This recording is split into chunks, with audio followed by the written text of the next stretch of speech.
You've wasted the best years of my life! Look at you now. Please stop this! I'm sorry. You've wasted the best years of my life! Ha! Look at you now. No, don't you dare! I brought the cake.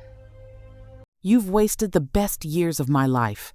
He said it on her birthday, laughing, holding her dying mother. The room was room 4B. Seoul General Hospital, 3rd floor. The machines were breathing for Margaret Monroe because her body had forgotten how. Tubes in both arms.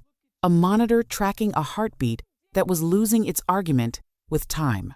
The overhead light was the color of surrender, that particular shade of hospital white that makes everything look like it has already ended.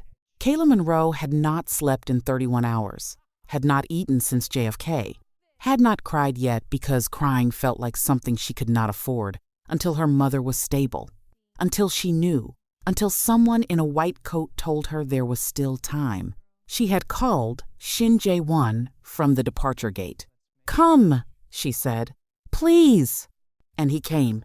He walked through that door in his long charcoal coat. Shin Jae-won, CEO of Shin Group, a man who could dissolve a boardroom with a single exhale, and he stood at the threshold and looked at the room, at the machines, at Margaret in that bed, at Kayla rising from the plastic chair because she thought he had come to hold her. She stood up for it. She actually stood up, and Shin Jae-won looked at her, not at her mother, not at the monitors, at her, and he laughed. Quiet, controlled, the laugh of a man releasing something he had been carrying for a long time. Then he said it again. "You've wasted the best years of my life, Kayla." Not in anger, not breaking down, not the way a person speaks when pain has made them ugly for a moment. Calmly, clearly, like a verdict he had already written weeks ago and was only now delivering out loud. On her birthday, in that room, 3 feet from her dying mother, laughing, Margaret Monroe had not opened her eyes in 2 days. The doctors had used words like drifting and prepare yourself, and the brain does what it must at the end. They said, do not expect presence. They said, say what you need to say now, while she can still feel you near her. But Margaret opened her eyes in that moment, like something in her refused, like some deep, stubborn, magnificent part of her had been holding on specifically for this. She looked at Shin Jae-won. Then she looked at her daughter, and in her eyes was every phone call Kayla had dismissed, every concern she had reframed as worry, every quiet warning she had chosen love over. Her mother had known. 6 years. She had always known. I am going to tell you everything. Every chapter, every year, every morning. I chose him before I chose myself. But understand this before we begin. Every word I am about to tell you, I believed it, right up until the moment I discovered I never should have. Before we continue, if this is your first time here, you are at the right place for your best heartfelt Afro-Korean love stories. Subscribe to Echoes of Love Stories and keep enjoying the best love stories. Before the hospital room, before the machines and the tubes and the laugh that split her life in two, there was a night in New York City that Kayla Monroe will tell you changed everything. She is right about that. She is just wrong about how. It was October. The kind of October that Manhattan does better than anywhere else on Earth. The air sharp enough to remind you that you are alive, the city lit up like it was performing specifically for you, the streets full of people moving with the particular urgency of those who believe their moment is still coming. Kayla was 24 years old, and she believed that completely. She had reason to. She had graduated top of her class from Howard University with a degree in communications and a hunger that her professors had described half in admiration, half in warning, as the kind that does not rest. She had spent 2 years building her portfolio at a mid-size creative agency in Midtown, working hours that would have broken a less determined woman, learning everything they would teach her and several things they didn't know she was learning. She was 3 months away from being offered the creative director pipeline position that would have set the entire trajectory of her life. She did not know that yet. What she knew, on that October evening, was that her colleague Priya had dragged her to a gallery opening in Chelsea she had no interest in attending, wearing heels, she had no business walking in, carrying a glass of champagne she was not really drinking. The gallery was full of the kind of people who buy art as architecture, beautiful, distant, performing appreciation. Kayla had found a corner near a sculpture she actually liked and was having a quiet, private conversation with it when she felt someone stop beside her. She did not look up immediately. He spoke first. "You're the only person in this room who is actually looking at it." His English was precise, accented in a way that made every word sound considered. She looked up and found a man in a dark suit with the kind of stillness that does not come from calm. It comes from control. Sharp jaw, careful eyes. The expression of someone who had walked into the room already knowing he was the most powerful person in it and found that fact neither exciting nor comforting. Shin Jae-won, 30 years old, CEO of Shin Group, a Seoul-based conglomerate with its hands in tech, real estate, and private equity, in New York for a quarterly board meeting. At the gallery because his assistant had put it in the schedule and he had not yet learned to remove such things. Kayla did not know any of that yet. What she knew was that he was looking at the sculpture the same way she was not performing it, actually seeing it. They talked for 2 hours. Not the way people talk at gallery openings, surface and performance, and the quiet competition of impressive lives. They talked the way two people talk when they are genuinely surprised by each other. He asked questions that required real answers. She gave them. She asked questions back and watched him pause before responding, not to construct an answer, but to locate an honest one. By the end of the evening, she had given him her number. By the end of the week, he had called. By the end of 3 months, the same 3 months that would have delivered her the creative director offer Shin Jae-won had asked her to come to Seoul, not to visit, to stay. Kayla will tell you she thought about it carefully. She will tell you it was not impulsive, not reckless, not the kind of decision a woman makes because a man looked at her like she was the only real thing in a room full of performance. She will tell you she weighed everything. And perhaps she did. But here is what Kayla Monroe has never told anyone about that night in Chelsea. The creative director offer arrived in her inbox 4 days before she booked her flight to Seoul. She read it once. She closed it. She never replied. She has not mentioned that to us yet. She will not mention it for several chapters. And when she finally does, it will not sound the way it sounds right now. Seoul does not ease you in. It arrives all at once, the noise, the scale, the particular energy of a city that never decided between ancient and modern and simply chose both simultaneously. Neon signs stacked against temple rooftops, subway stations cleaner than most American living rooms, streets that smell like street food and rain, and something underneath both that Kayla could never quite name. She arrived in January. She told herself the cold was temporary. Jae-won had arranged everything. An apartment in Mapo-gu, modern, minimalist, floor-to-ceiling windows that looked out over the Han River like a painting that changed with the weather. A phone plan, a metro card, a list of restaurants near the apartment written in both Korean and English in his handwriting, which she kept long after she had memorized every name on it. He was thoughtful in the beginning. Kayla will tell you that. She will make sure you know it. He called every evening that first month.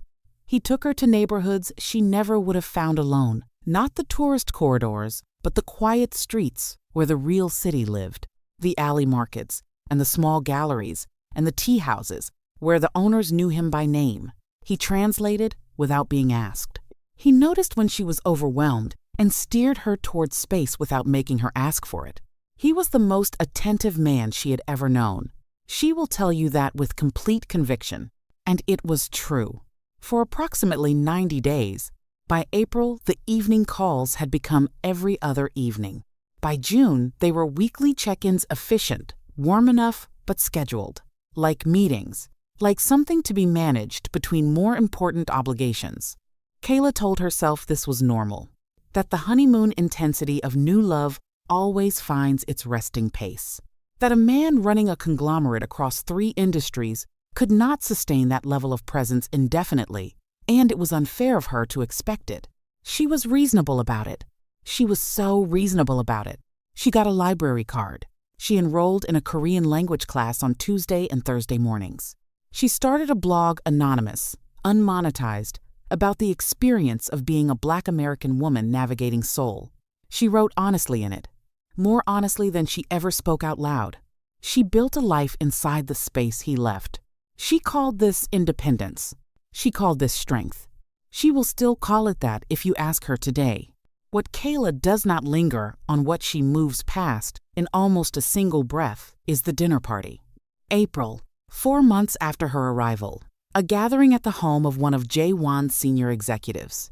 12 people around a long table. Beautiful food. Careful conversation. The kind of evening where everyone is performing their best version of themselves.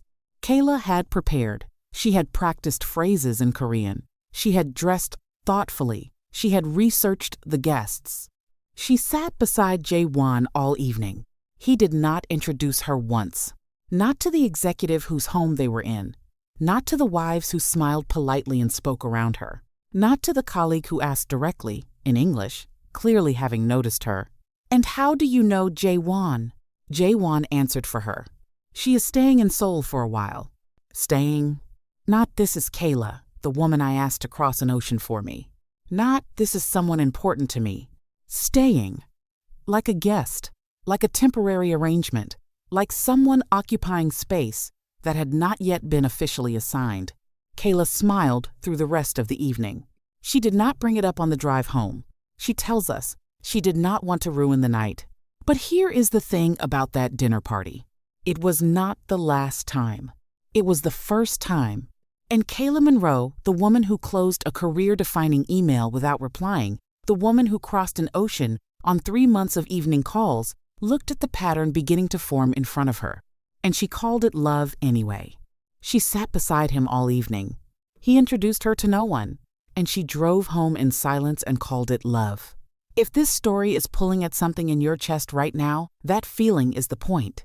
Subscribe to Echoes of Love Stories and stay with Kayla. Because the woman she is becoming is nothing like the woman she arrived as, and we are only in year 1. Seoul does not ease you in. It arrives all at once, the noise, the scale, the particular energy of a city that never decided between ancient and modern and simply chose both simultaneously. Neon signs stacked against temple rooftops. Subway stations cleaner than most American living rooms.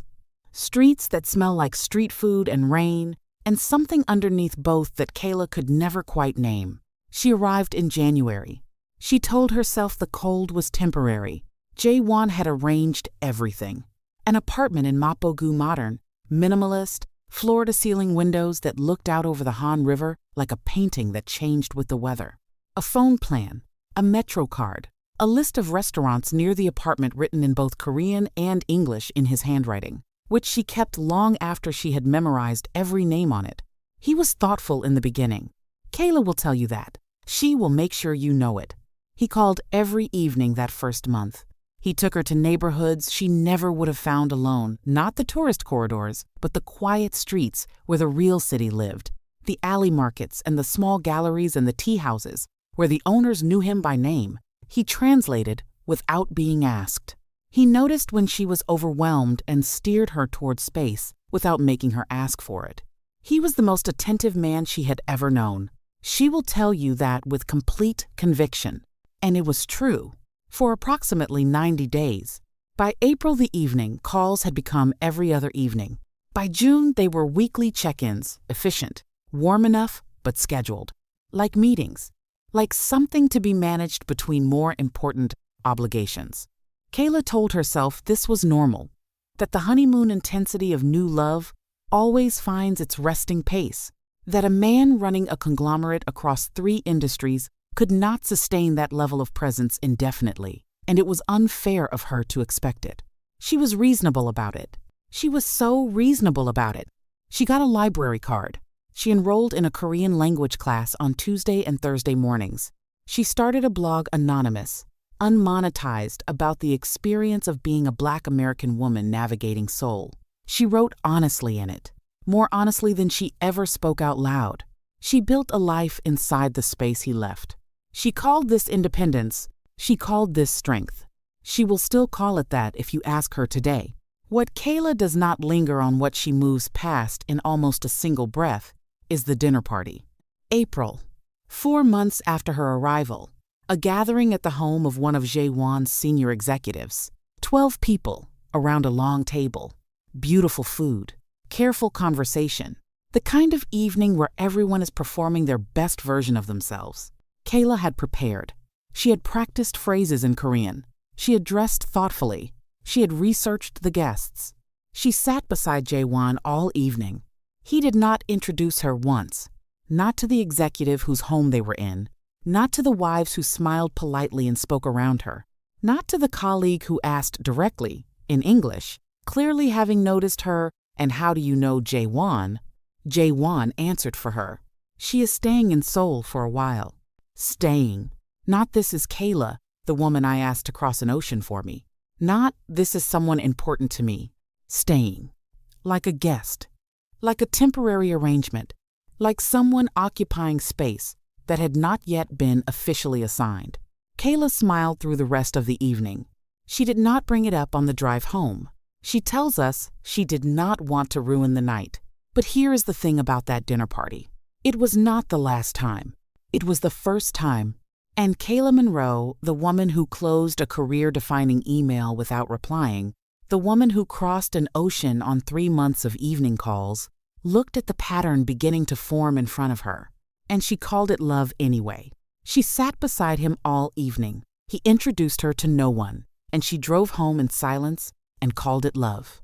If this story is pulling at something in your chest right now, that feeling is the point. Subscribe to Echoes of Love Stories and stay with Kayla. Because the woman she is becoming is nothing like the woman she arrived as, and we are only in year 1. There is a specific kind of woman who notices everything and says nothing. Kayla Monroe was that woman. She had perfected it over 3 years in Seoul, the art of seeing clearly and choosing silence. Of filing things away in the back of her chest where they couldn't cause trouble. Of being so reasonable, so measured, so understanding that the things that should have broken her simply accumulated quietly like water behind a wall. She did not know yet what water does to walls. It was October. 3rd year. She is very certain about that. She will tell you with the confidence of someone who has replayed the memory enough times to have worn grooves into it. 3rd year, October. The Han River looked silver that month, and the air smelled like the first real cold coming. Jaewon had a business trip. Tokyo. 4 days. She remembers standing in the doorway of their apartment, watching him pack, efficient, methodical, the way he did everything, and feeling something she immediately talked herself out of. A pull, like something trying to get her attention. She ignored it. She was very good at ignoring pulls. He left on a Monday. By Tuesday, she had done something she had not done since arriving in Seoul. She went to a cafe alone, not their cafe, not the places they had built habits in together. A small place in Mangwon-dong she had walked past 100 times and never entered, because it had always felt like something she was saving for herself. She ordered in Korean without hesitating. She sat by the window. She opened her laptop and she wrote for 4 hours without stopping. Not the anonymous blog. Something else. A proposal. Detailed, researched. The kind of document that takes months of quiet thinking to produce. A pitch for a creative consultancy, her own. Independent, Seoul-based, targeting international brands entering the Korean market. Built on 6 years of experience she had been accumulating without realizing she was accumulating it. It was the best work she had produced since New York. She saved it in a folder she labeled Someday. She has not mentioned this document to us. She will not mention it for several more chapters, but it existed. Tuesday, 3rd year, October, while Jaewon was in Tokyo, while the pull she had ignored on Monday morning was still trying to get her attention, He came home Thursday. She made dinner. They ate. He told her Tokyo was productive. A deal that had been stalled for months had finally moved. He was satisfied in the quiet, contained way he expressed satisfaction. That particular stillness that she had learned to read as his version of happiness. She told him about the cafe, about writing. Not the proposal, just the writing. He nodded. Good, he said. You seem more like yourself lately. She held that sentence and turned it over. More like yourself? Meaning there had been a version of her recent, visible to him, that had not seemed like herself. Meaning he had noticed something diminishing in her and had not said a word until it showed signs of returning. She wanted to ask when he had noticed. How long? What it had looked like from where he was standing, watching the woman he loved become less herself and choosing to wait and see. She said, "The Tokyo deal sounds big." And just like that, the moment was gone. But that is not the crack. The crack comes later that same night. She was washing dishes. He was at the dining table, jacket still on, scrolling through his phone with the focused expression of a man processing the day. She was not watching him. She was not suspicious. She was simply existing in the same space, doing a quiet task, her mind still half in that Mangwondong cafe. His phone lit up. A message notification, screen facing up. She was not close enough to read it fully, just close enough to catch two things before he turned it over. A name, and the fact that it was not saved as a contact. An unsaved number, in their 3rd year, at 11 at night, 2 days after he returned from Tokyo. She stood at that sink for a long moment. Then she dried her hands. Slowly, deliberately. Who was that? She asked. Casual. The way you ask about the weather? He did not look up immediately. That half second, that specific fraction of time between her question and his eyes leaving the phone, she has never forgotten it. Not because it was long, because it was calculated. The particular pause of a man selecting which version of the truth to offer. Vendor contact, he said. The Tokyo deal. Nothing important.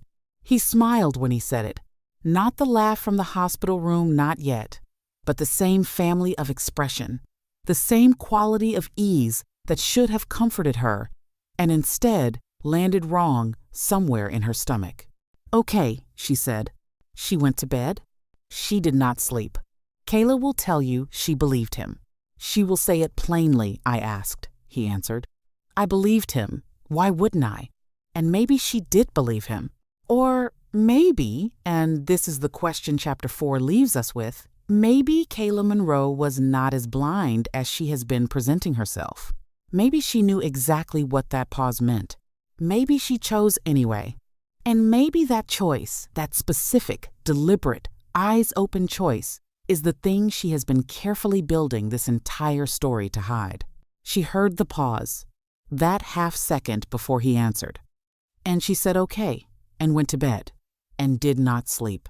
If you have ever heard a pause like that, if you know exactly what silence sounds like when it is hiding something, this was for you. Up next is where we find out what Kayla buried to stay.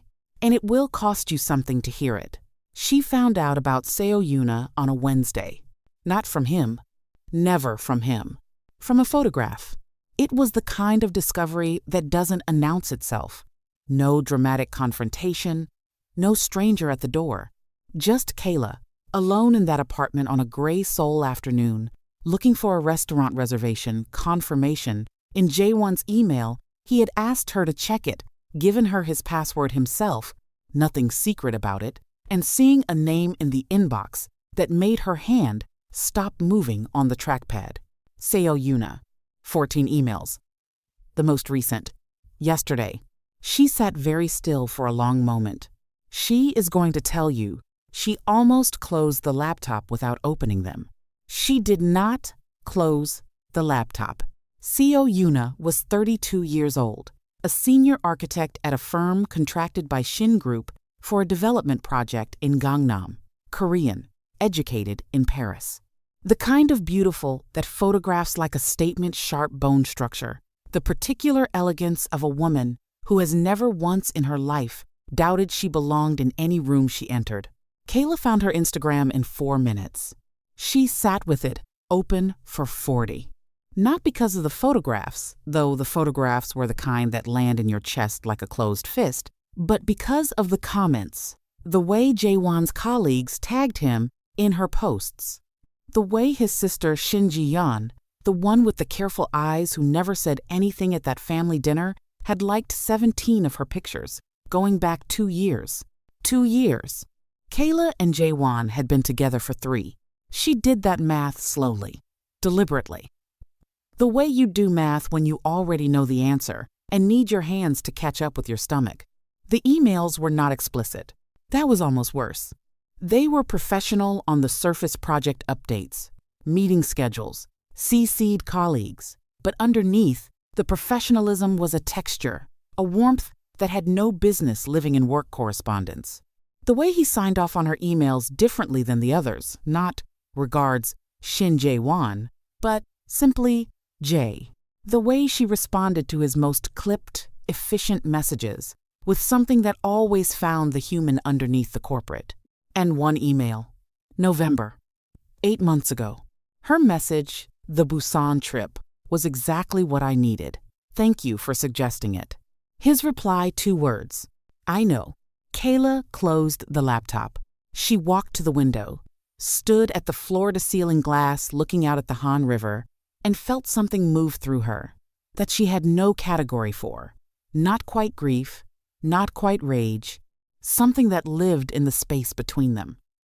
Hot and clarifying and absolutely devastating. She had given up New York for this man. She had closed a career-defining email without replying. She had laughed at a joke she didn't understand at his family's dinner table. She had heard a pause on a Thursday night and said okay and gone to bed. She had built a room for herself and abandoned it when he put his laptop on her desk. She had saved her best work in a folder called Someday and left it there like a promise she kept making to herself and never kept. All of it. Every quiet sacrifice, every swallowed question, every morning she had chosen him before she chose herself. For this, she called her mother.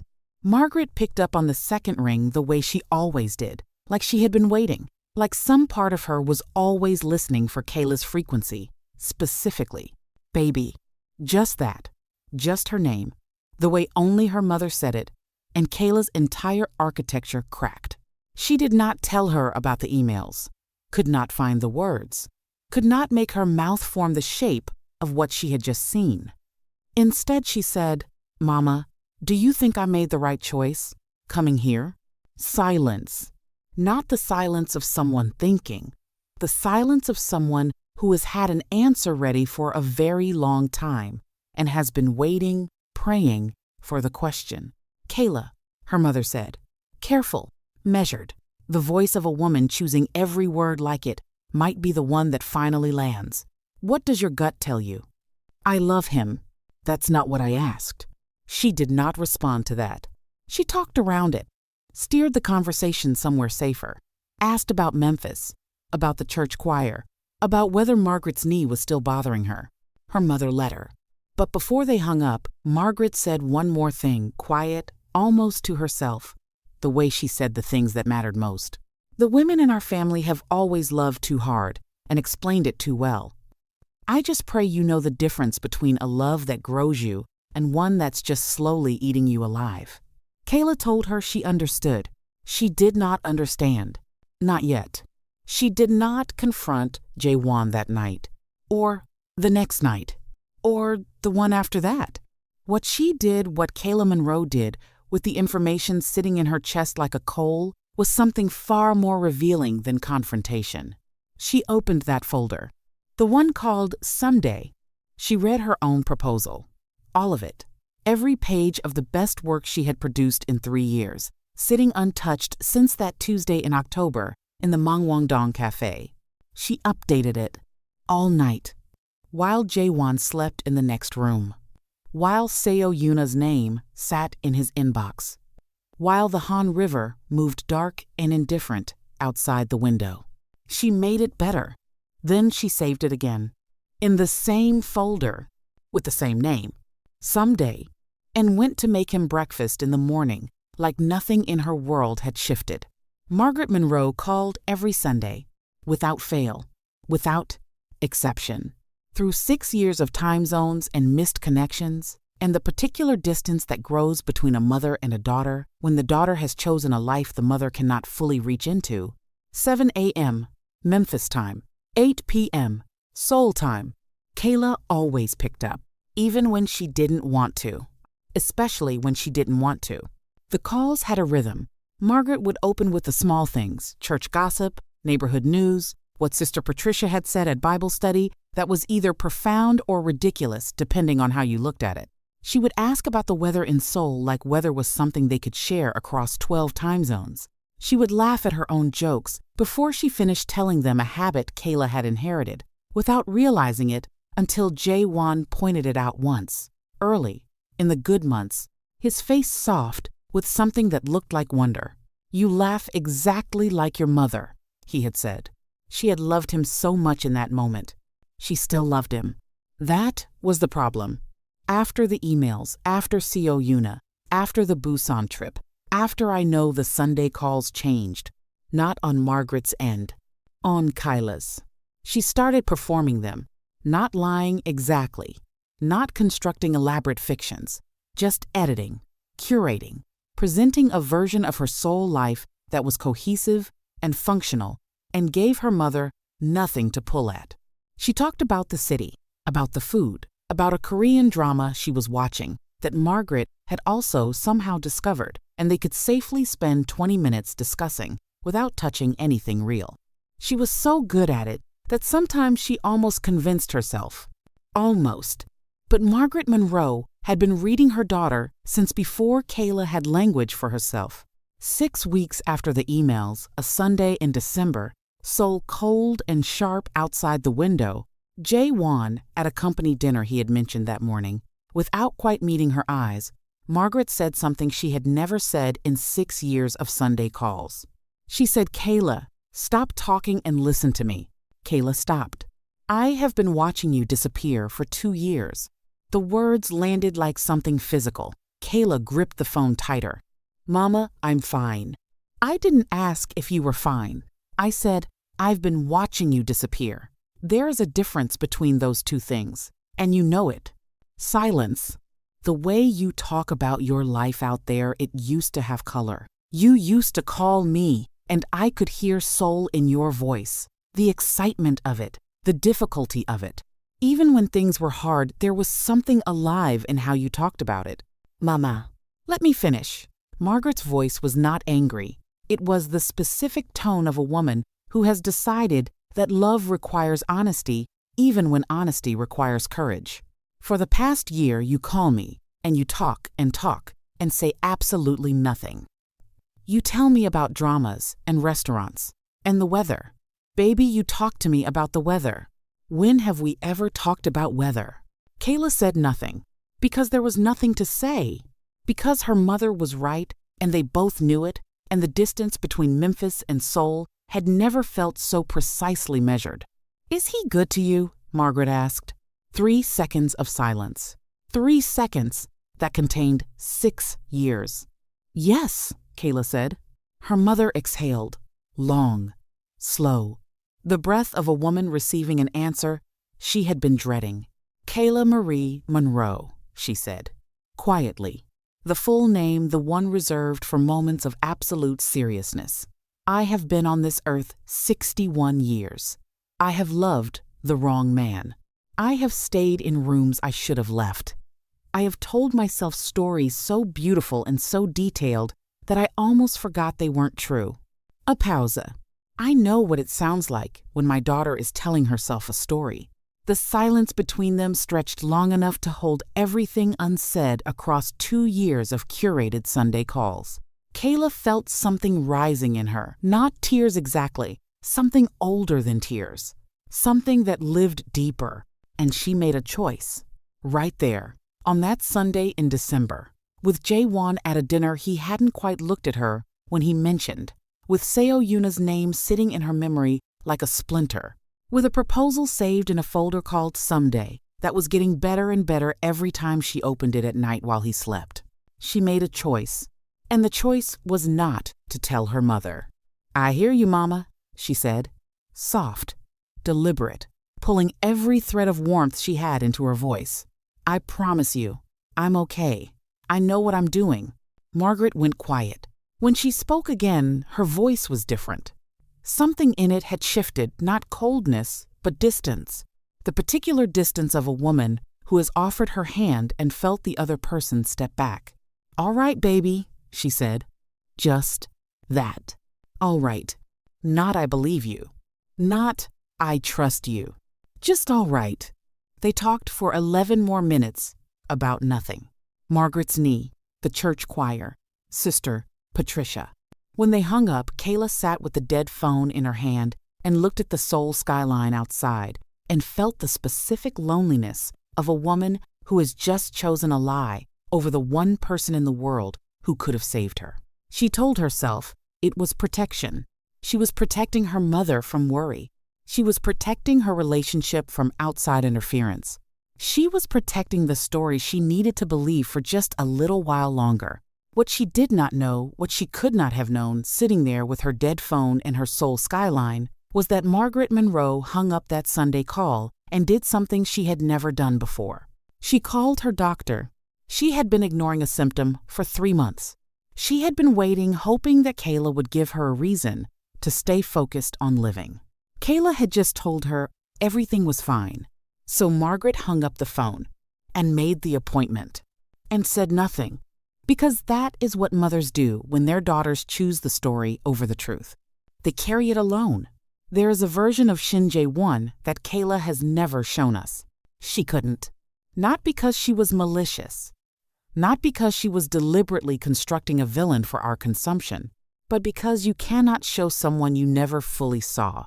And Kayla Monroe, for all her intelligence, for all her careful observation, for all the things she noticed and filed and carried, never fully saw Shin Jae-won. She saw the version of him she needed. We are about to meet the other one. Let recap. The family dinner. Songbuk dong. The joke Kayla laughed at without understanding. She told us she found out what it meant 8 months later. She did not tell us how. It was Shin Ji-yeon who told her, the sister. The one with the careful eyes who opened her mouth twice at that dinner table and both times caught her brother's gaze and closed it again. 8 months after that dinner, Ji-yeon called Kayla directly, not through Jae-won, not a message passed along, directly, on a Tuesday afternoon while Jae-won was at the office. They had spoken exactly 4 times before this call. Polite exchanges, surface level.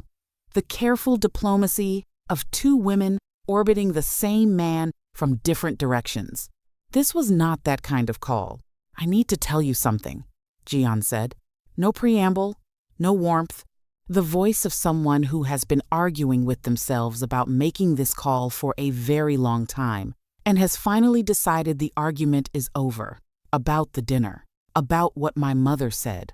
Kayla sat down.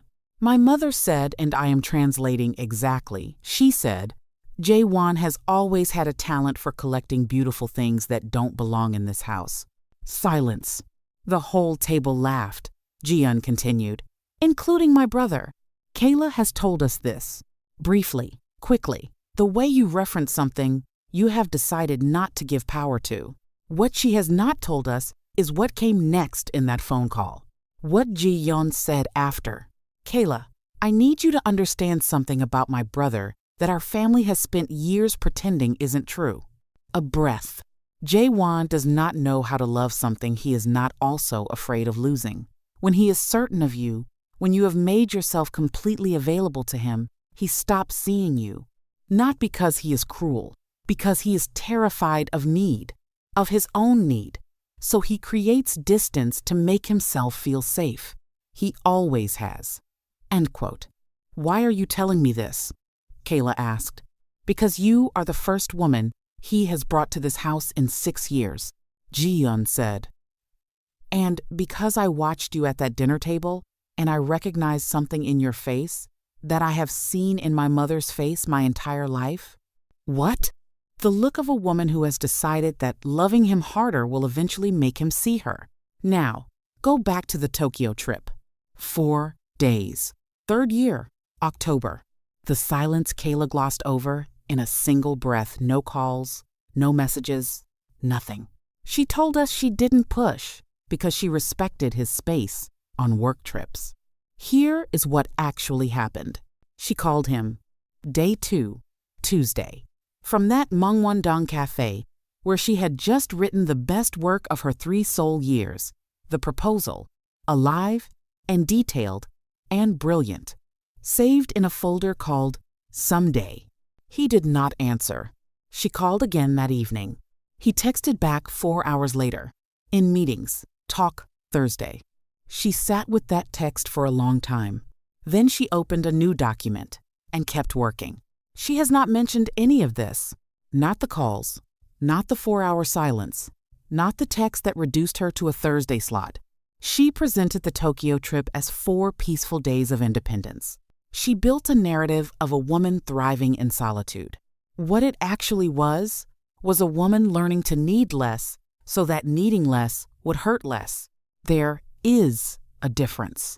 And that difference is everything. Now, the unsaved number. The message on the phone. Thursday night. After Tokyo. Vendor contact.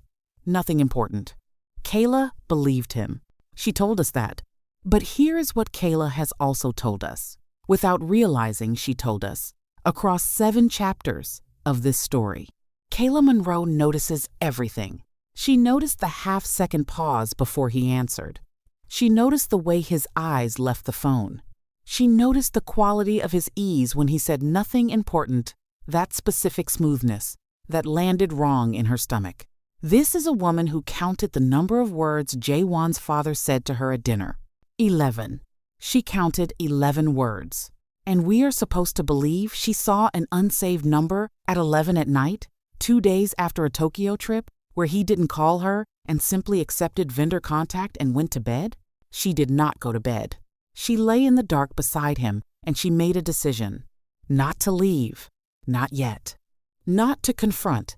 Not directly. Something more dangerous than either. She decided to wait. To watch. To build. That proposal in the Someday folder started being opened every night after that Thursday. Not occasionally. Every night. While he slept. While his phone sat face down on the nightstand. While Seo Yuna's name waited in his inbox. Every night, Kayla made it better. Every night she stayed.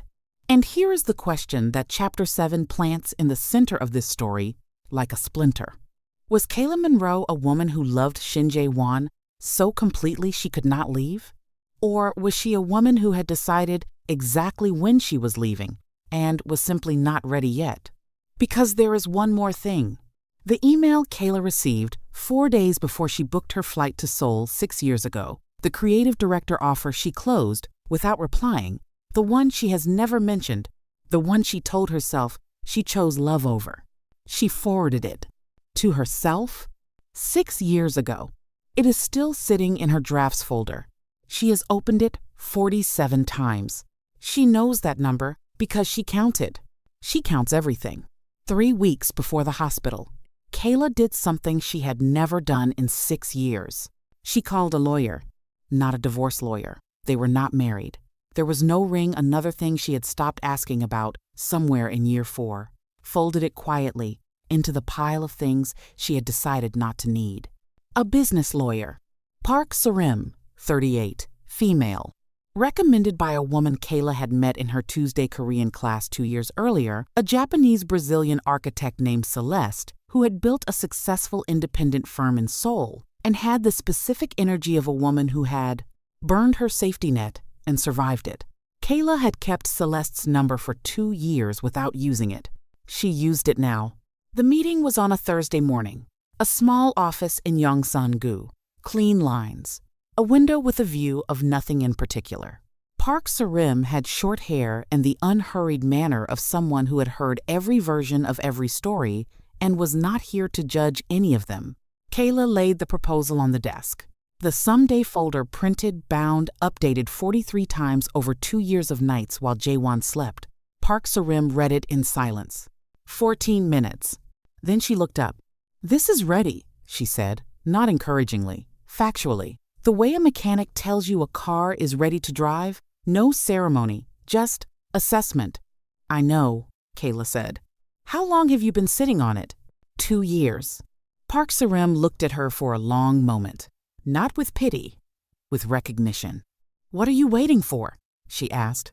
Kayla did not answer that question in the lawyer's office, but she had been answering it privately for 3 weeks.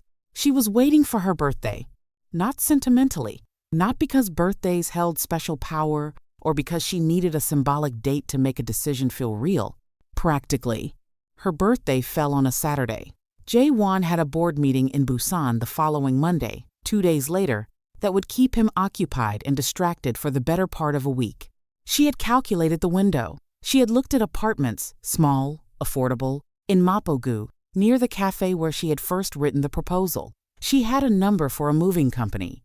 She had been planning her exit with the same meticulous precision she had once used to build herself into the shape of his world. The birthday was the beginning, not a celebration, a departure date. 4 days before the birthday, her phone rang at 2 a.m. Seoul time, a Memphis number she did not recognize. A doctor's voice she had never heard before, telling her in careful, measured sentences that Margaret Monroe had been admitted to Seoul General Hospital. She had flown herself, alone, without telling Kayla, because the American doctors had found something 3 months ago that had now become an emergency. And Margaret had decided that if she was going to face this, she wanted to be near her daughter. 3 months. Her mother had been carrying this for 3 months. Since December. Since the Sunday call where Kayla had said, "I promise you I'm okay," and Margaret had said, "all right," in that voice, that meant something else entirely. Kayla sat on the edge of the bed in the dark. Jae-won stirred. "What is it?" She looked at him. This man. 6 years of him. The proposal on her laptop. The apartment she had mentally already moved into. The lawyer's card in her wallet. "My mother," she said. "She's here. She's sick." He sat up. His face did something genuine in that moment, something unguarded and human that she had not seen in a very long time. "I'll come with you," he said. She almost said no. That is the part Kayla has never told anyone. Standing in that dark bedroom, coat half on, keys in her hand, she almost said, "No, stay, I'll call you." She did not say it, and she has spent every day since that hospital room asking herself why. Was it habit? 6 years of reaching for him automatically? Was it genuine? Did some part of her still want him beside her in the worst moment? Or was it something colder than either? Did Kayla Monroe bring Shin Jae-won to that hospital room because some part of her knew, calculated, precise, the woman who counts everything, that it was the perfect place to end it? She does not answer that. She has never answered that. She simply tells us they drove to the hospital together in silence. That she held her mother's hand for an hour before Jae-won arrived in the room. That Margaret opened her eyes once and looked at her daughter with an expression Kayla could not read. That she stepped out to get water. That when she came back, Jae-won was standing in the doorway. And then she tells us what happened next. The part we already know. The part we thought we understood. Did she bring him to that hospital room because she loved him? Or because she had already calculated that it was the perfect place to end it? Drop almost in the comments if that question just landed somewhere uncomfortable. Subscribe to Echoes of Love Stories, because up next replays that room with everything we now know. And the laugh you heard at the beginning of this story sounds completely different the second time. We are back. Room 4B, Seoul General Hospital, 3rd floor. But this time, we are not walking in through Kayla's eyes. This time, we are walking in through everything we know. "You've wasted the best years of my life." He said it on her birthday, laughing, holding her dying mother. Here is what Kayla told us in the hook. She told us Jae-won walked through that door and looked at her mother in that bed, and something shifted in his face that she read as grief. She told us she stood up expecting him to hold her. She told us he laughed. She told us the laugh was casual, controlled, like a verdict delivered calmly. Every word of that is true. What she left out is everything that happened in the 11 minutes before she came back into that room. She had stepped out to get water. That is what she told us. She was gone 11 minutes. In those 11 minutes, Jae-won was alone with Margaret Monroe. And Margaret, who had flown to Seoul alone, with 3 months of silence packed into her chest, who had opened her eyes at that family dinner in Kayla's memory with an expression her daughter could not read, who had said, "All right," on that December Sunday call-in, the voice that meant something else entirely. Margaret talked. "We do not know everything," she said. "We know enough. We know because of Ji-yeon Shin Ji-yeon, the sister with the careful eyes, who was in the hospital that night. Not in the room, in the corridor, who heard through a door that was not fully closed, who called Kayla 6 weeks after the hospital and told her, who said, 'Kayla, your mother told him everything. Everything. The proposal, the lawyer, Park Sorim, the apartment in Mapogu, the moving company number, the birthday as a departure date.' Margaret Monroe, lying in that hospital bed with tubes in both arms and a machine helping her breathe, had looked at Shin Jae-won standing in her daughter's room and made a decision. Not out of cruelty, out of love. The specific, fierce love of a dying mother who has watched her daughter disappear for 2 years and has run out of time for subtlety. She told him his own story.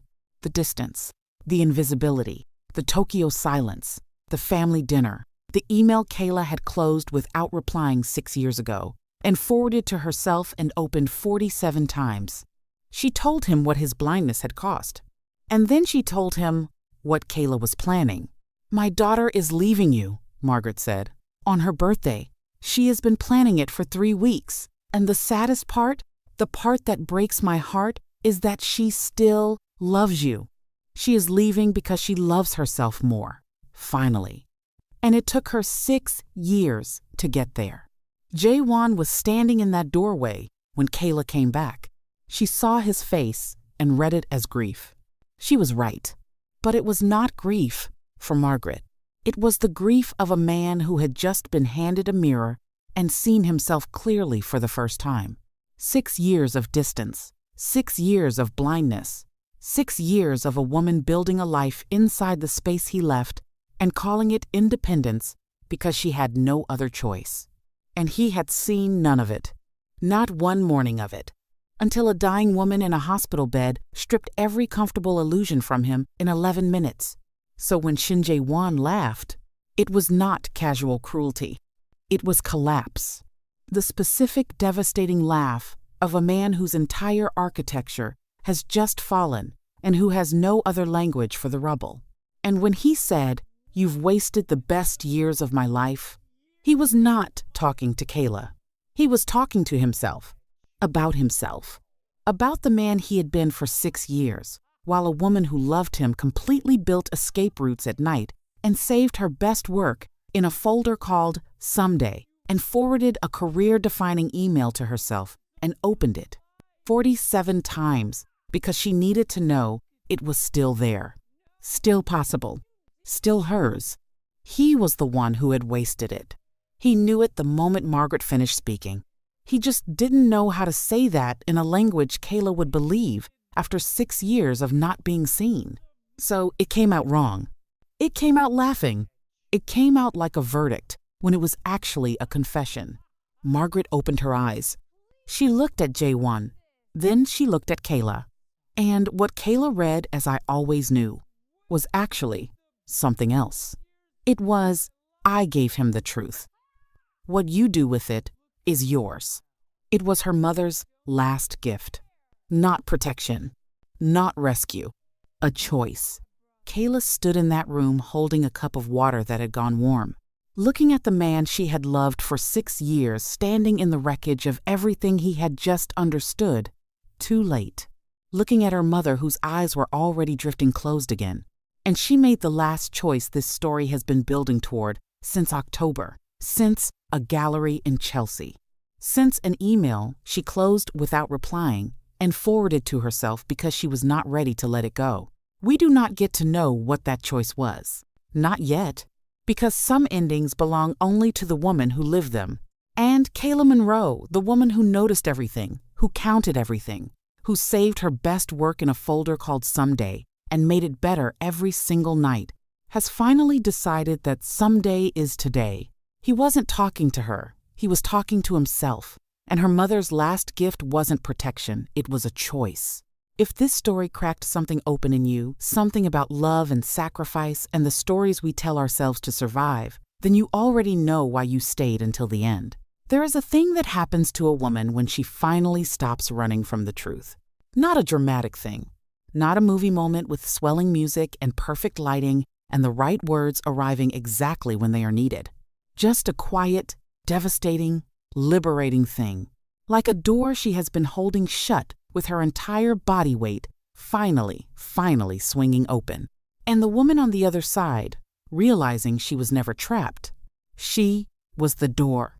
Kayla Monroe left Seoul General Hospital at 11:47 p.m. Her birthday was technically still happening for 13 more minutes.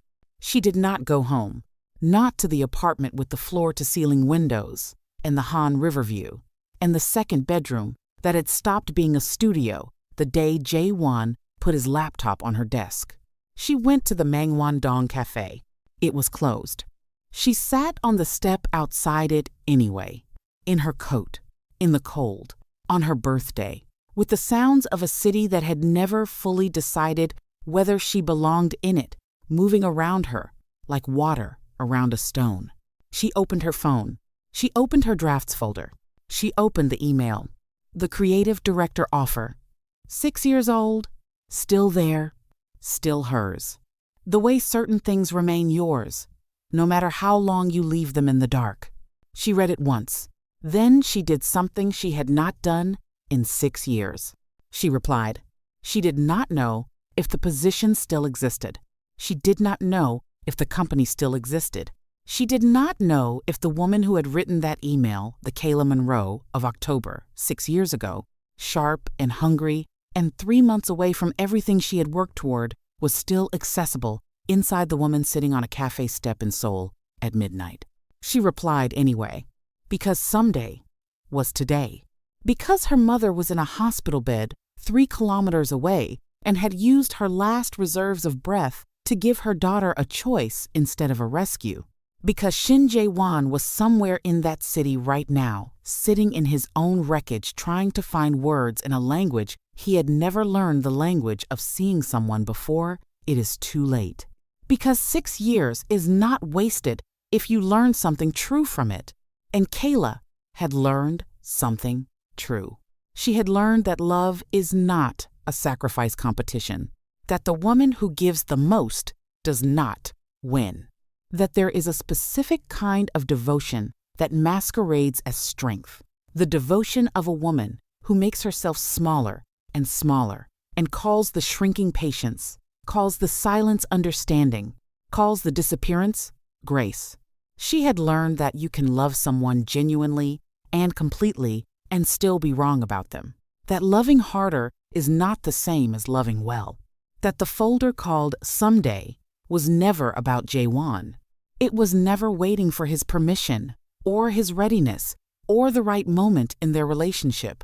Someday was always just her, waiting for herself to be ready.